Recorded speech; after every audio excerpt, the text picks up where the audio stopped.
Aujourd'hui, on va voir comment Jean-Luc Mélenchon détruit des familles. Juste voilà, cet homme détruit des familles, on va le voir dans ces extraits, on va parler d'ISF et de retraite.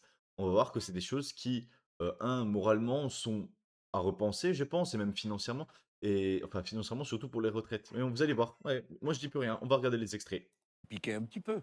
Allez-y. Vous avez évoqué les impôts sur les entreprises et vous avez cité l'ISF. Mais l'ISF n'est pas un impôt sur Mais bien sûr l'entreprise. que Mais- si, puisque Non. quand un entrepreneur cède son Ah. entreprise et qu'il va accéder dans le processus de Ouais. transmission, bah, il paye l'impôt non, l'ISF. là c'est l'impôt sur l'héritage, c'est Non, autre chose. oui. Oui. Mais Non, l'ISF, c'est pas un impôt sur l'entreprise, c'est un impôt sur les personnes. pour les entreprises Donc, familiales, on ne mélange. pour les Oui, bah, personnes, les c'est familles, ça. il y a souvent de l'ISF, vous le savez bien.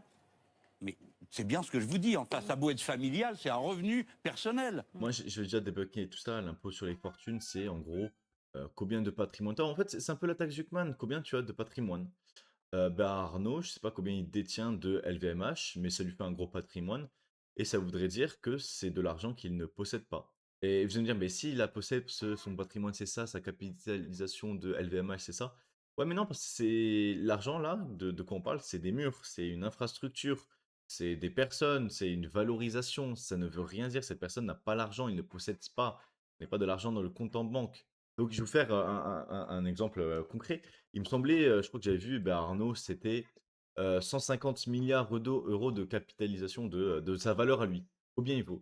Donc l'ISF, c'est pour lui 2 sur la taxe Zuckman. On parle de la taxe Zuckman, hein, parce que là, l'ISF, c'est comme la taxe Zuckman. Donc c'est 2 2 de, 150 000 000 €, c'est, 3 000 000 000. Voilà, c'est juste 3 000 000 €. Arnaud doit donner chaque année 3 000 000 € de sa fortune parce qu'il a des actions chez LVMH qui a une haute valeur ou des actions dans d'autres entreprises qui ont une haute valeur ou juste une valeur quelconque. C'est-à-dire que Arnaud, s'il doit donner 3 milliards d'euros à l'État, il va devoir soit vendre ses actions à l'État ou les donner à l'État ou les vendre à quelqu'un pour payer l'État. Donc il perd en propriété de ce qu'il possède. Soit il peut se verser un salaire de 3 milliards d'euros net. C'est énorme. Les gens ne se rendent pas compte. 3 milliards d'euros net. Ça vaut quoi en France? Ça vaut pour les dividendes, je sais pas, mais on va dire sur un salaire comme ça vaut, presque plus de 5 milliards d'euros à se verser. Désolé, hein, je connais un peu, mais LVMH n'a pas 5 milliards d'euros à reverser à Bernard Arnault, non. Même Bernard Arnault, s'il revend, ce qu'il possède en maison et cetera, personnel, hein, pas professionnel, personnel, ça ne fait pas 3 milliards d'euros. Hem, donc qu'est-ce qui va se passer? Bernard Arnault va juste partir de France parce qu'il ne peut juste pas payer. C'est pas qu'il veut pas payer, c'est qu'il ne peut pas payer. Sauf s'il trouve un moyen de contourner et de faire enfin de donner toutes ses propriétés à peut-être, ses enfants qui sont hors de France, ce qui pourrait être une vraie option, sincèrement, de pouvoir rester en France en même temps ne pas payer l'ISF. Mais bon, faut pas croire que si Jean-Luc Mélenchon arrive, il voit que Bernard Arnault fait ça, qu'il va se laisser faire. Non, il va trouver un moyen de lui choper encore son fric. Donc qu'est-ce qui va se passer? Bernard Arnault et tous les riches de France, tous les riches de France qui peuvent partir, partiront. C'est tout. Total, c'est détenu, par beaucoup, beaucoup de personnes, des milliers de personnes, pour pas dire des millions. Je sais pas s'il y a des millions, mais au moins des milliers, des milliers. Les personnes en France qui possèdent le plus Total vont devoir partir de France pour ne pas payer l'impôt, parce qu'ils ne pourront pas payer l'impôt. Sinon, ça voudrait dire qu'ils vont devoir vendre leurs actions, donner à l'État, sachant que quand ils vendent leurs actions, le surplus qu'ils ont fait, parce qu'on part du principe qu'ils ont un surplus, sur les actions, ils vont devoir encore payer à l'État, la flat tax ou même, d'autres taxes à gauche, à droite. C'est-à-dire que ils font un surplus, ils payent la flat tax, ensuite se reversent l'argent, parce qu'il faut bien se reverser l'argent, hein. L'impôt de Zuckman, c'est, je pense, ça doit être sur les business et aussi personnel, et je pense que ça doit être les 2. Mais bon, peu importe. Donc ils se reversent l'argent, donc ça coûte sur les salaires, les 5 milliards dans le cas de Bernard Arnault. Hem, donc calculons juste tout ça ensemble. C'est-à-dire que pour payer 3 milliards d'euros, Bernard Arnault doit potentiellement dépenser ouais, 7-8 milliards d'euros. Il doit sortir 7-8 milliards d'euros pour avoir 3 milliards nets pour donner à l'État. Est-ce que vous en rendez compte? Je sais pas si les gens s'en même plus que 7-8 milliards d'euros pour être honnête, enfin je pense. Mais si vous vous en rendez compte qu'il doit presque vendre, presque 5 de tout ce qu'il possède pour payer les 2. Ce n'est pas vivable, ce n'est pas normal, bien sûr qu'il va partir. Après, ils vont dire: «Ah, Bernard est parti». Bah ouais, mon gars, enfin, logique qu'il soit parti. Mais bon, voilà, cette personne est dans son délire. Non, Il n'a aucune connaissance économiquement de comment ça va marcher, comment ça va se passer. L'impôt de Zuckman, c'est une arnaque. Ça ne fonctionne pas, ça ne fonctionnera jamais. vous mélangez tout. Et en plus, Zuckman plus ISF et tout, ouais, ça va être un bordel monstre. Mais Ben, je peux vous dire que j'en ai connu quelques. Et d'ailleurs, je suis désolé, je remets en pause, mais quand ça parle de taxe sur héritage, c'est la taxe la plus improductive au monde. C'est le plus grand vol de l'État. Taxer l'héritage. C'est-à-dire que tu es salarié, tu payes des cotisations. Donc, imaginons que tu as 3000 net. Donc, tu es presque au SMIC, tu as 1600, 1700 net, ça, 3000 bruts, pardon. 3000 bruts pour l'employeur. Donc, l'employeur paye 3000 pour toi. Toi, tu as entre 1600, disons 1650. Voilà, comme ça, disons 1650. Donc, tu gagnes cet argent. Donc, tu vas te nourrir, tu vas payer un loyer tout ce temps et tu vas prendre un emprunt un jour et tu vas payer la maison avec cet emprunt. Donc, tu as un emprunt à rembourser et tu as des meubles à acheter qui sont, allez, disons, toujours dans l'emprunt. Disons que tu as tout prévu, tout est dans l'emprunt. Donc, c'est-à-dire que pendant 20 ans, 30 ans, peut-être même 40 ans, tu vas devoir payer cet emprunt. Tu auras fini de payer cet emprunt. Tu auras fait des enfants. Tu auras payé pour les fournitures des enfants. Tu auras payé des taxes sur ça, hein, parce que quand je dis qu'il y a un emprunt et que tu dois payer la maison, c'est que tous les coûts, tous les meubles, toutes les voitures que tu vas acheter, tu auras soit des emprunts. Et de toute façon, même si tu n'as pas d'emprunt, tu auras les taxes à payer sur ça. Et même si tu augmentes de salaire, tu auras des taxes à payer. Donc, c'est-à-dire que cette personne qui s'est débrouillée, qui a fait 40 ans de sa vie, qui a tout payé, toutes les taxes, toutes les charges, il va mourir, il va vouloir juste transmettre la petite maison familiale. La maison familiale à ses enfants. À ses 2 enfants qu'il a fait, une fille, un garçon. Et pour ça, pour que ses enfants reçoivent la maison familiale, il va devoir encore payer, enfin les enfants vont devoir payer l'impôt sur l'héritage. Et les enfants, ils n'ont pas bien réussi dans la vie. Le socialisme, c'est dur. Le communisme, c'est dur. Ils n'ont pas réussi dans la vie. C'est dur de s'en sortir quand on ne travaille pas pour l'État, quand on n'est pas fonctionnaire dans un système communiste. Et c'est dur, et ben ils vont pas arriver à payer tout ça. Qu'est-ce qui va se passer? Ils vont devoir la vendre. Ils vont vendre la maison pour obtenir de l'argent, pour payer soit un petit endroit, un petit appartement, s'ils peuvent éloigner du monde dans la campagne, soit ils vont devoir s'endetter à nouveau. S'endetter à nouveau pour chacun payer une maison et faire le même processus qui s'est passé pour qu'ils fassent 2 enfants chacun. Et ensuite, ils vont devoir encore payer l'impôt sur l'héritage. Et on n'aura jamais d'endroit stable, on n'aura jamais de famille stable, sauf si les personnes sont très riches. Donc, il n'y a rien de normal dans cet impôt sur l'héritage, cette taxe sur l'héritage, qui est promulguée par Jean-Luc Mélenchon, par le Parti socialiste, par les écologistes, qui sont laissés par le Rassemblement national, ils n'ont eu aucun mot sur ça, qui est laissé par tout ce qui est le centre, etc. Voilà, ce n'est pas normal, ce n'est pas sérieux, cette taxe. Elle doit être supprimée. On ne peut pas construire un monde on ne- quand les gens ne peuvent pas avoir de propriété privée réelle et permanente pour eux. Ce n'est pas normal.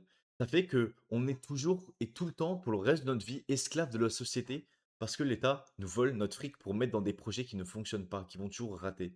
C'est pas normal. J'espère que vous avez bien compris pourquoi il faut abolir à tout jamais, mettre dans la Constitution que on ne peut pas taxer l'héritage des personnes, peu importe le revenu. Même le plus riche de France ne doit pas être taxé sur l'héritage. Rien, zéro pour tout le monde.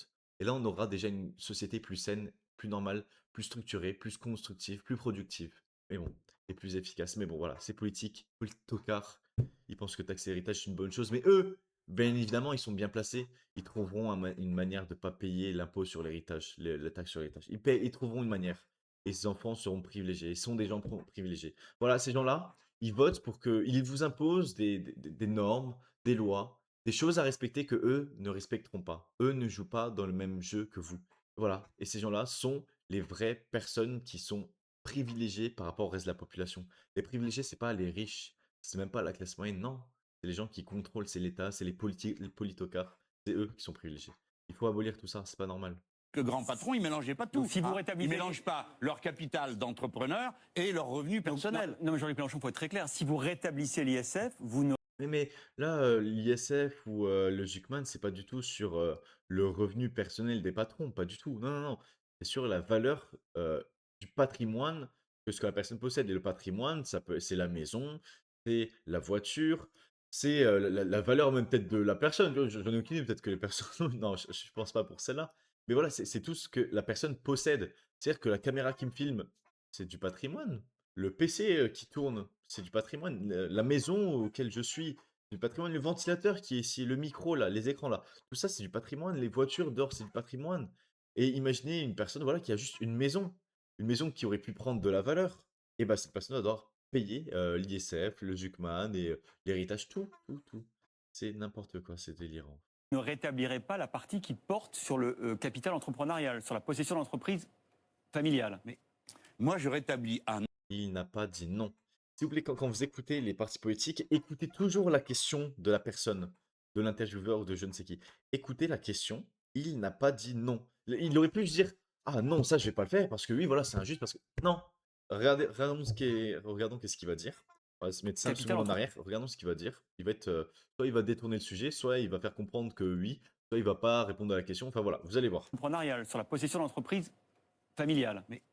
Moi, je rétablis un impôt sur la fortune. Oui, mais est-ce que La fortune, c'est un impôt sur le patrimoine. Voilà. Donc, ce qui répond, la réponse que vous devez comprendre quand vous écoutez vous-même cet extrait, c'est oui. Oui, je mets cet impôt sur les entreprises familiales. Voilà. Et je mets un impôt sur toutes les entreprises et toutes les personnes. C'est pas normal. C'est le communisme. Hein. Et les gens pensent que non, on n'est pas dans le communisme. Mais tout ça, ça a déjà été vécu dans le passé. Et tout ça, ça continue avec la taxe sur l'héritage. Tout ça, c'est des taxes de communistes. Faut pas croire. Pas du tout des taxes de socialistes. Non, on n'en est plus à là. Là, on répartit plus les richesses. Non, là, on vole l'argent.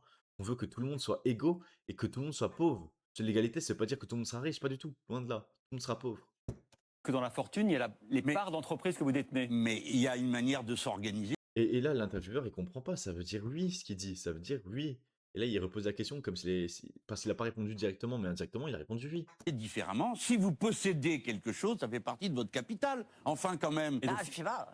Donc voilà. Donc l'entreprise familiale fait partie du capital, donc vous êtes imposé. Oui. La réponse est oui. Eh ben, on impose le capital que possède à titre personnel quelqu'un. Ça va de soi. Bah, Voilà, exactement.